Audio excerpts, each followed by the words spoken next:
Hello and welcome to BikeWale, and this is the Shotgun 650. Now you could look at it in two ways. You could think of it as the Royal Enfield Classic reimagined for the future, which is what Royal Enfield says, not me. Or you could look at it as the Bobber version of the Super Meteor, my words, not Royal Enfield's. So what we're going to do is we're going to stick with the Bobber story here.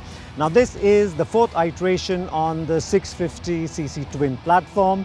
You've had the Interceptor, you've had the Continental GT, and of course more recently you've had the Super Meteor. Now this one is closer to the Super Meteor, but when it's launched mid of Jan, it will sit under the Super Meteor in terms of pricing and positioning, but above the Continental GT and the Interceptor. And what we're going to do in this video is we're going to tell you the similarities between this and the Super Meteor, the differences that it has with the Super Meteor, and of course how it is to ride. So stick around. Let's start with what the similarities are between the Shotgun and the Super Meteor. So the frame is carried as is from the Super Meteor. The suspension is essentially the same. We'll tell you what the little difference is when we get to the differences part, but the chassis is the same, the suspension similar. The drivetrain or the powertrain, of course, is identical. There is no change in the gear ratios as well. 650cc twin, you've got the same exhaust, and you've got similar cubes. You've got the same instrumentation, you've got the same headlamp, and that's where the similarities are. And then when you move to the differences, let's talk about the suspension first. The front is essentially the same in terms of travel. It is the same unit, but it is shorter. And what's that done is it's taken the T a little down, so it's improved or it's sharpened the geometry of the motorcycle. It also runs a smaller wheel at the front. It's got an 18-inch instead of a 19 on the Super Meteor, and that's reduced the trail. So again, the steering geometry is sharper, which should help with the flickability and the handling of the motorcycle. And at the back, you've got the same swing arm. The suspension mounts at the same points on the chassis and on the swing arm. But what Royal Enfield has done is that they've improved or increased the travel of the suspension by a little bit, and they've also reworked the spring. It is slightly softer. They've also redone the compression damping. It is slightly faster. So expectation is that when we take it out on the road, it will be a little more comfortable at the back compared to the Super Meteor. Otherwise, differences, of course, you can see the styling is completely new. We love the way it looks. Everything on this motorcycle is metal, and the idea being that this is a factory custom motorcycle which Royal Enfield feels customers or people will continue to rebuild or build, and therefore if they're given plastic parts, people would have to just throw away. But here they can hammer it, they can shape it and retain what comes with the motorcycle. So a good looking motorcycle, a motorcycle that you'd love to look at, clean, polished, shine. And yeah, that is where the differences and similarities are between the Super Meteor and the Shotgun 650. Now before we tell you how it is to ride, let's just quickly tell you about the seating ergos, because that's where the big difference is compared to the Super Meteor. Now this is 795 seat height, so it's very easy to swing your leg over. And then the foot peg positioning is still forward set. It's not as far forward as you get on the Super Meteor, but it is still forward set. And the handlebars, they're flat, they're not very wide, and it makes for a nice, comfortable seating position. You have your top part is bent over, so there's some amount of sportiness that's involved. We've been riding this for a couple of hours in the morning, since the morning, and it has felt comfortable throughout. Seat, you can get a GMA seat later, but this one isn't bad either. And of course, you have the option of putting a subframe and a rear seat.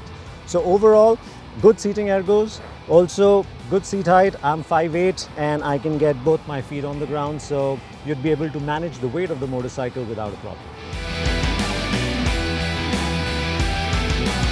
I know you would like to know what the motorcycle sounds like, so we're gonna start it for you.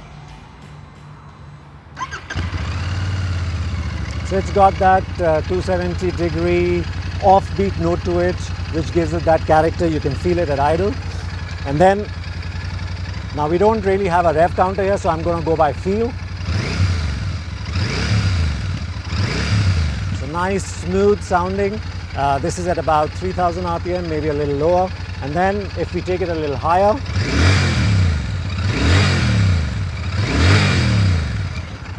So that would be about 6,000-7,000 RPM, maybe slightly lower.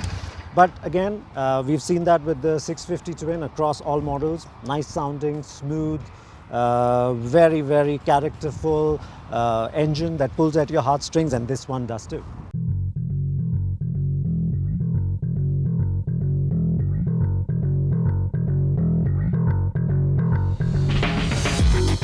Now, we rode the Shotgun on the less than perfect and sometimes bumpy streets of downtown Los Angeles. We then rode it at 120 km per hour on long stretches on the quintessential American motorway. And finally, we spent a handsome amount of time going up and down some fast and fun winding roads, including the famous Angel's Crest Highway. And overall, the Shotgun came across as a motorcycle that was quick, stable, and dynamically well sorted. On the motorway, it felt easy, almost vibe-free and relaxed, sitting at 120 km per hour. And then when we got to the fast and flowing canyon or ghat sections of the road, we were immediately grounding the foot pegs even without trying. The motorcycle felt so natural, intuitive and willing around faster corners that we felt confident pushing it from the get-go. Now, even though the rider foot pegs position has changed on the Shotgun 650 compared to the Super Meteor, the cornering clearance has remained more or less the same. But again, just like the SM650, the Shotgun too sits on a long wheelbase and it has a similar suspension setup. Not surprisingly then, grinding the foot pegs on tarmac barely ever upset the composure of the motorcycle. Furthermore, the Shotgun changes direction at speed quite willingly and confidently, if I may add. The smaller 18-inch front wheel compared to the Super Meteor helps here, as does the sharper steering geometry courtesy the shorter fork length. Braking too is impressive. The bite is strong, the feel is good, and the progression is linear enough to use trail braking confidently even into tightening corners.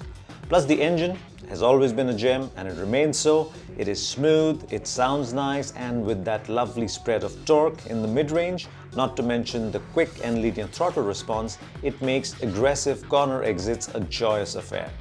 You just pick up the bike, exiting a corner, gas it, and revel in the sound and pull of that inline twin. In summary then, the Shotgun package with its seating ergos, engine characteristics and dynamic ability makes it easy to ride, easy to like and easy to enjoy, be it at 3-digit speeds in a straight line or around a well-paved twisting road. On the streets of downtown LA, however, over its bumpy roads and tighter turns, it is a different story. The Shotgun here felt a bit cumbersome and less sophisticated. Firstly, the ride quality, though better than the Super Meteor, still leaves something to be desired. This is mainly true for its rear suspension setup. It can feel harsh and unsettled, and it is one significant downside to the otherwise well-sorted package. The other issue is its front-end response. At slow speeds, it feels reluctant to hold its line, requiring repeated steering inputs. It's not bad, just more work than one would like. The front end also doesn't react well to mid-corner bumps. Instead of absorbing it with grace, brushing it off and holding its line, it gets agitated. And if the bump is even slightly pronounced, that front end can skip, shake and discourage the rider.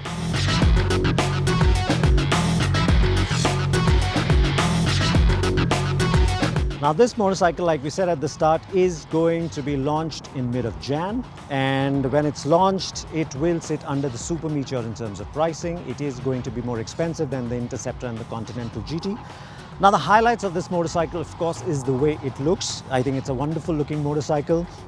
And what they've done compared to the Super Meteor is made it a little more accessible or manageable compared to the Super Meteor, especially in terms of weight and how you balance it.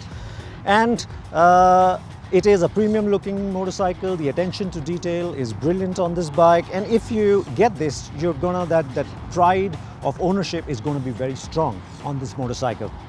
The thing that we would like to be different or better, we would have liked the rear suspension to be plusher or softer still, to be easier on the back. We would have liked the instrumentation, given that Royal Enfield says this is how they're imagining the Classic to be in the future. This should have been let's say what we've seen on the Himalayan, something like that, a little more new age rather than old set of clocks. And we wish that the handling at lower speed was a little more manageable. Now, this one feels a little flippy floppy, but again, none of these are deal breakers. I think a lot of people who are looking at the Interceptor currently can look at this as an option and will look at this as an option. And even customers looking at the Super Meteor who don't really want the cruiser thing but want a big, nicely detailed, good looking motorcycle will look at the Shotgun 650. So a job well done, no doubt.